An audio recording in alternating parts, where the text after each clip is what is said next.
Halo, apa kabar Anda semua? Semoga selalu dalam keadaan sehat. Beberapa kota hari ini melaksanakan pilkada, gitu ya. Dan di satu sisi kemudian hari ini juga 6 orang laskar Front Pembela Islam yang menjadi korban di KM 50 tol Jakarta Cikampek dimakamkan. Nah, banyak berita-berita yang saya kira meskipun sebagai dari ada libur, tapi tetap saja banyak berita-berita yang hot nih. Bung Rocky, tapi menjadi pertanyaan banyak orang, mengapa sampai sekarang kok belum ada statement resmi dari pemerintah, apalagi Presiden Jokowi, padahal internasional menyoroti.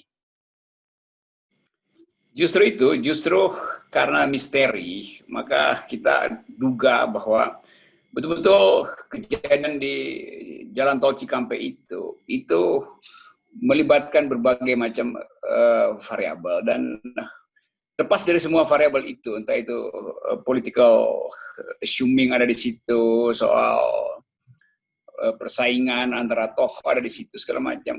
Tapi poin utama kita adalah itu pelanggaran HAM yang udah dibaca secara detail oleh publik internasional. Jadi apapun, presiden tuh harus cari mic, ucapkan sesuatu. Karena kalau dia diam aja, itu spekulasi di dalam dan luar negeri makin menjadi-jadi kan. Dan ini hal yang urgen betul tuh. Ada pilkada hari ini, itu nggak ada gunanya lagi pilkada itu. Kalau soal-soal semacam ini diabaikan sebagai ya ini kan etalase kita kan di dunia internasional bukan pilkada. Pilkada udah dirumuskan minggu lalu oleh majalah-majalah internasional, oleh pengamat internasional, bahwa pilkada ini adalah kepentingan keluarga, udah. Tapi ini yang terjadi di Cengkareng ini kepentingan bangsa, bukan kepentingan dinasti Jokowi lagi. Tapi ini kepentingan kita di dalam dunia internasional. Dan itu terhubung dengan situasi di Papua. Itu satu paket. Orang menilai bagaimana Indonesia menangani masalah-masalah hak asasi manusia di Papua maupun yang terjadi pada FPI di jalan tol kemarin. Jadi ini sebetulnya menunjukkan bahwa presiden itu atau pemerintah umumnya itu sudah kehilangan pakem. Dia nggak tahu mau bikin apa. Nah, ketidakmampuan ini akan diproyeksikan ke depan, ketidakmampuan pemerintah untuk mengolah demokrasi secara berkelanjutan. Kan itu kesimpulannya akhirnya begitu. Nah, kalau kita membaca media-media, terutama media mainstream dalam hal ini, ya, itu pada awal ketika pertama kali Kapolda mengumumkan itu kan kelihatannya pemerintah bakal leading gitu. Tetapi hanya dalam waktu sekejap ketika FPI membuat berita tandingan, informasi tandingan, sekarang arus pemberitaan sudah berubah total dan hampir semua, apalagi kalau media sosial, semua menyalahkan pemerintah. Ya, dan bahkan citizen journalism ambil inisiatif untuk bikin investigasi. Pers kritis juga sudah lakukan investigasi. Jadi sekarang pemerintah terpojok. Sementara rakyat dibiarkan menduga-duga. Yang mana versinya, FPI atau polisi itu? Kan ini yang disebut sebagai pembiaran dari negara tuh. Jadi negara bukannya hadir untuk meluruskan informasi. Ini negara membiarkan seluruh interpretasi berkembang di situ. Nah, kalau kita coba analisis, teksnya jelas adalah dor-doran di jalan tol.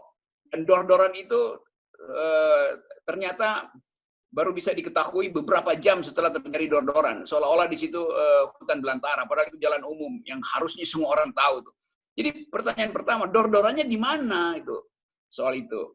Nah, ini spekulasi pertama. Spekulasi kedua, yang ngedor itu siapa? Kan orang bisa anggap bahwa ya mungkin bukan sekedar hanya dua pihak di situ, pihak Polri dan pihak FBI, mungkin ada pihak lain tuh. Entah masuk tiba-tiba, entah mengetahui bahwa ada operasi intelijen, lalu mengambil kesempatan untuk lakukan semacam ya sebut aja air keruh dibuat di situ.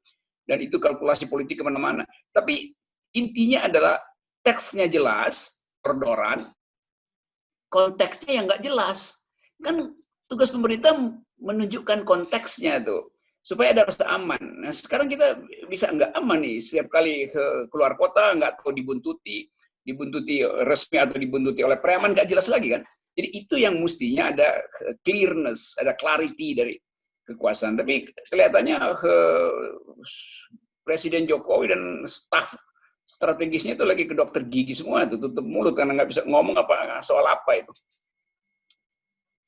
Menurut Anda apa dugaan Anda ya? Karena selama ini kan kalau ada peristiwa-peristiwa begitu, coba kita runut sebentar di ke belakang, misal flashback ke belakang.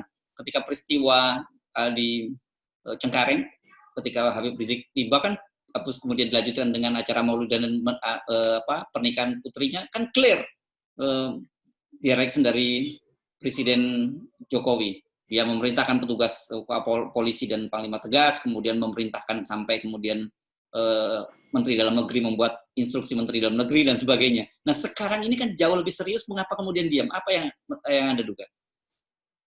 Saya menduga dengan satu logika pendek, ini adalah operasi yang gagal atau yang digagalkan oleh operasi yang lain. Jadi keadaan ini yang sebetulnya membuat kita harus berpikir ulang. Apa sebetulnya problemnya sehingga pemerintah diam terus itu? Kan ini cuma dua kemungkinan itu kan, atau gagal atau digagalkan. Itu soalnya. Ya, kan kemarin Anda menyinggung ini makronya ini persoalan leadership nasional. Ya, kemudian mikronya itu ada persoalan perebutan internal di polisi. Tapi kemudian orang juga memasukkan soal pergantian Panglima TNI yang juga sebentar lagi juga akan terjadi begitu. Jadi ada panggung besar dan ada panggung kecil gitu. Dan kemudian ini bertemu dalam peristiwa Habib Rizik Syihab ini. Ini ada panggung depan, ada panggung belakang itu. Yang panggung belakang itu yang biasanya disebut obscenity, artinya ada yang jorok di panggung belakang. Obscenity. Jadi panggung belakang ini yang mungkin lagi dihitung-hitung oleh istana, karena dia akan menyebabkan kegoncangan besar. Dalam keadaan istana gamang menghadapi macam-macam problem sosial, korupsi, ekonomi segala macam. Soal ini kemudian ditunda oleh istana. Padahal sebetulnya ini adalah jalan keluar yang paling mudah untuk menunjukkan bahwa pemerintah under control terhadap keadaan. Ini justru masyarakat dalam 24 jam, 30 jam, 48 jam ada dalam kecemasan karena menunggu kepastian, sementara kejelasan kasusnya nggak pernah bahkan sinyal kecil dari pemerintah bahwa pemerintah tahu soal ini itu nggak ada. Apakah pemerintah nggak punya kemampuan untuk menginvestigasi secara lebih dini institusi-institusi yang terlibat di kilometer 50 itu soalnya.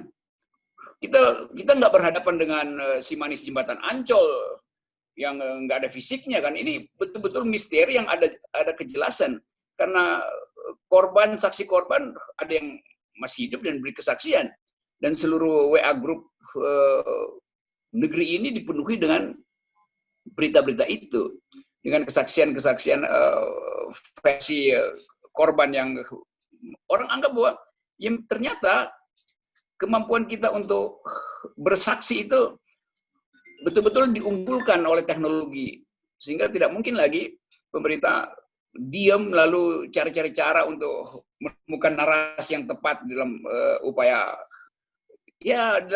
untuk mengintip di mana sebetulnya pemerintah bisa masuk di dalam kasus ini. Tentu intipan itu yang menguntungkan pemerintah. Padahal publik sudah terbentuk lebih dahulu bahwa ada pelanggaran HAM luar biasa dan ada ketidakjelasan informasi yang diucapkan oleh aparat negara tuh terhadap kasus itu. Nah itu yang ditunggu oleh dunia internasional. Ya, Bung Rocky, ada juga yang menilai jangan-jangan begini. Ini kan cuma 6 orang. Pada Pilpres kemarin banyak yang tewas, termasuk juga petugas KPPS juga yang tewas kan ratusan gitu. Dan itu pun ternyata juga tidak berpengaruh apapun terhadap pemerintah gitu. Jangan-jangan cara pandangnya juga sama. Ini kan kecil, hanya 6 orang. Jadi dampaknya bisa dikalkulasi lah oleh pemerintah. Ya saya kira ini seolah-olah ini peristiwa sekedar ada di kilometer 50. Tapi ini peristiwa yang berkilo-kilometer akibatnya nanti itu. Karena ini menyangkut kasus yang sangat peka secara politis. Orang tetap bertanya, urusan apa sih nguntitin Habib Rizik tuh? Tungguin aja di rumahnya dia pulang. Karena ini bukan soal teroris yang mesti atau narkoba yang lagi bawa 1 ton obat terlarang tuh. Ini soal simple. Nah soal yang simple ini bila kemudian bereskalasi menjadi kekerasan, maka publik berhitung di belakang itu Ada skenario-skenario yang saling bertabrakan, ada skenario-skenario yang ingin cari untung dari ketokohan Habib Rizik ini. Jadi tetap sinyal pada publik dan dunia internasional, Indonesia ini ada dalam keadaan ya wild west gitulah, apa. Semua orang ingin jadi jagoan dan semua orang ingin mengambil keuntungan dari sebuah peristiwa atau peristiwa yang sengaja dibuat untuk dicarikan keuntungannya. Itu peristiwa kilometer 50 ini. Ya, oke. Anda menduga ini akan terjadi eskalasi karena kalau kita lihat kan sekarang ini agak berbeda dengan kasus sebelumnya, itu lembaga koalisi masyarakat sipil ini kelihatannya sangat serius gitu. Lembaga kita kemarin juga baca ada beberapa puluh lembaga-lembaga yang bergiat di masalah-masalah hak sipil dan juga HAM mulai mempersoalkan itu. Ya, saya dihubungi oleh banyak LSM dan saya mengerti bahwa LSM marah besar karena cita-cita reformasi, cita-cita penegakan hukum, cita-cita hak asasi manusia itu diabaikan oleh negara. Mungkin kalau di awal Presiden bicara ada semacam keteduhan itu, tapi Presiden menunda 2 hari dan spekulasi udah jalan macam-macam. Jenazah udah menuju liang lahat itu. Tetapi pikiran politis kekuasaan itu tetap tidak bisa kita baca. Jadi benar, akhirnya kita mengandalkan kekuatan lobby internasional dan kemampuan civil society untuk mengumpulkan informasi yang tercecer itu untuk dibikin supaya pasalnya bisa terbaca itu. Nah, bayangkan misalnya rakyat diminta sendiri untuk membuat kesimpulan dengan potongan-potongan berita yang bersebaran di media massa. Pers sedang mengumpulkan data-data primer untuk bikin investigasi, dan saya kira begitu data ini dibuka, maka eskalasi akan terjadi secara politis justru. Lain kalau Presiden ada di depan mic untuk menerangkan itu dari awal, maka orang akan spekulasi lebih jauh. Jadi keterlambatan Presiden dan penundaan Presiden atau menunda-nunda waktu itu justru yang akan menyebabkan eskalasi naik di lokal maupun di internasional. Mungkin barangkali karena Presiden sedang mempertimbangkan, melakukan kalkulasi politik apa statement yang paling tepat disampaikan kepada publik, sehingga sampai sekarang kan seperti biasa kita pasti Presiden banyak sekali mendapat masukan dan sedang memikirkan mana yang formula yang paling pas. Gitu. Setiap penundaan itu artinya ada perencanaan kejahatan baru, itu prinsip di dalam komunikasi politik. Jadi apapun yang sedang dikalkulasi oleh Presiden, tapi itu adalah penundaan, dan penundaan menandakan ada hal yang sedang disembunyikan itu. Jadi soal itu akan transparan nanti, begitu tekanan publik meledak lagi, lalu Presiden kehilangan kesempatan untuk tampil sebagai kepala negara. Jadi orang akan tunggu Presiden tampil sebagai politisi lagi, bukan sebagai kepala negara. Padahal ini kasus di mana orang tunggu beliau menumbuhkan harapan bahwa tidak perlu ada kecemasan karena negara betul-betul memperhatikan peristiwa ini. Jadi itu yang selalu gagal diperhatikan oleh kekuasaan, kan? Ya, oke. Saya kira kita tunggu saja perkembangan lebih lanjut dan apakah dalam 1-2 jam ke depan ini Presiden akan memberikan pernyataan, itu yang kita tunggu. Tapi saya ingin Anda mengomentari. Ini banyak pertanyaan juga yang muncul nih, Bung Rocky, berkaitan dengan Anda ini. Bukan berkaitan dengan, saya nggak tahu apa hubungannya Anda dengan kilometer 50 ini. Tapi orang banyak bertanya nih. Ada akun official Anda ini ya tidak senonoh ini. Nanti kita bisa lihat tuh salah satu. Nah ini misalnya kita lihat yang ini ya. Ini kan kok seorang Rocky Gerung punya akun official yang urusannya esek-esek ini kan gitu. Apa sudah mulai ganti topik? Anda bosen ngomong politik, jadi Anda lebih baik ngomongin urusan syahwat? Iya, saya seharian ini banyak dapat WA bertanya soal akun Instagram saya. Itu akun palsu, itu nggak mungkin saya lakukan hal semacam ini. Juga demikian Twitter, itu saya nggak punya Twitter sampai hari ini. Satu-satunya channel saya adalah Rocky Gerung Official yang diolah oleh FNN. Demikian juga akun Instagramnya. Jadi ada beda, dan kita tahu selalu dalam keadaan krisis ada aja orang memancing di air butek Padahal kita berupaya untuk menjernihkan informasi-informasi. Jadi itu sekali lagi, Facebook saya juga tidak ada, Instagram satu-satunya melekat pada Rocky Gerung Official, Twitter tidak ada. Jadi yang beredar itu pasti dengan maksud-maksud buruk. Gitu. Atau gini lah, kalau saya positive thinking saja, mereka mungkin barangkali banyak nih, terutama wanita yang melihat Anda itu figur yang ya, seksi gitu.